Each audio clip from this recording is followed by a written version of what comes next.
This episode of SESSLERS Something is brought to you by this slippery slope. Come on down!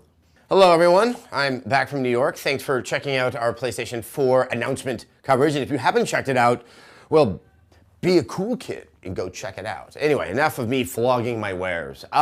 So I'm not going to talk about the PS4. I'm kind of exhausted. I need a week off. What I want to talk about is something that's always an interesting point of discussion about games, and it has to do with the sense of length. As I've said before, and I'll just reiterate it now, I do not subscribe to the idea that when you're evaluating a game, you're evaluating it as a product. I think that the notion of the price and what you're getting for it, I understand many of you guys out there, that's something that matters. You have $60, you want to know how to spend it correctly. But in terms of trying to have a critical discussion about video games, when you reduce a game to a product, you really do reduce it as what I think it is, which is a product of art, a product of culture. So with that said, that's not to say that games can't be too short. I know this came up with Max's evaluation of Metal Gear Rising: Revengeance, and it really came back in my mind. Shortness as a negative is, in my mind, when things feel lacking. And I've felt that with certain games where I play it, and it's not that, oh, I only spent 5 hours on it. It's that sense that, that was good, but it didn't feel complete. There is, I think, now an established sense of, if not narrative arc to a game, but just that sense of gameplay arc. That, you have a sense of evolution, you have a sense of growth, and how you're tested with the challenges that happen in the game. Alternately, I think this is actually more of an issue with video games. I think there's very few out there that are somehow too short. I think there's a lot of games that are just too long, that just have so much content. It's a more interesting philosophical matter because if there's a lot of stuff that's optional in a game, you don't have to do it. But I'm definitely of that disposition that if I see things on my map in like an open world game that I'm supposed to attend to and I'm not, it feels like I'm being messy. And I need to clean things up and put them away, which is really funny if you know how much my wife has to pick up after me.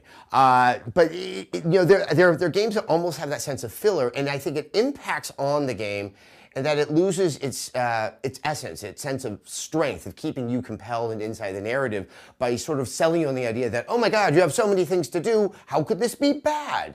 And yeah, I'm of the mind that it is bad.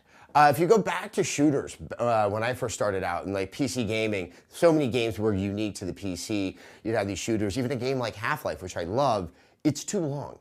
It just kind of loses its purpose. It's making its case for why you're supposed to be there, devoting all this time to it. There's something very elegant in being able to tell a story and give an experience over 10 to 12 hours. Like I said, I know for some of you out there, if you're only going to spend $60 on 2 or 3 games a year, you want to get a lot of bang for your buck. But at the end of the day, I don't think that there's that sense of satisfaction, something that's really, really memorable. I think all games have their innate correct length, and a lot of them do hit it. But other ones, I don't know, when they're too short or when they're too long, it just doesn't feel like you were ever really there, or you can't remember what occurred.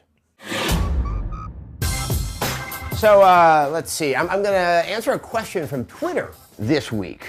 Let's see, it's from a gentleman named Max Scoville. He says, Adam Sessler, in your next SESSLERS Something, can you ask your fans to stop commenting angrily when our videos don't feature you? Thanks, Max. Really appreciate that. No, in all seriousness, I have seen this a lot. People are like, oh, I wish Adam was doing this. And in some of my reviews and my videos, it's like, I would rather see Tara doing this. Sometimes they even say we'd rather see Max doing this. Thing is, we all work together. They work with me, they kind of work for me. And this really is, if it's not like Max's review isn't necessarily my opinion, but I'm there, we're working on those opinions together, talking it out, and I completely stand by everything they say.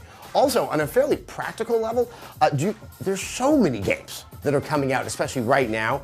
I'm trying to keep pace with everything that's being released, and really I can only focus on the games that fit into my schedule that I'm going to be doing the actual review on. On that note, I guess I'm going to promote an upcoming show that I'm really looking forward to called Spoiled Games. It's going to have me, someone from Rev3 Games, and someone from an outside editorial outlet, all of whom have played a game to completion. We're going to have a nice, sober-minded discussion so you can see that there are rounded and alternate opinions in this very boisterous world of video game criticism.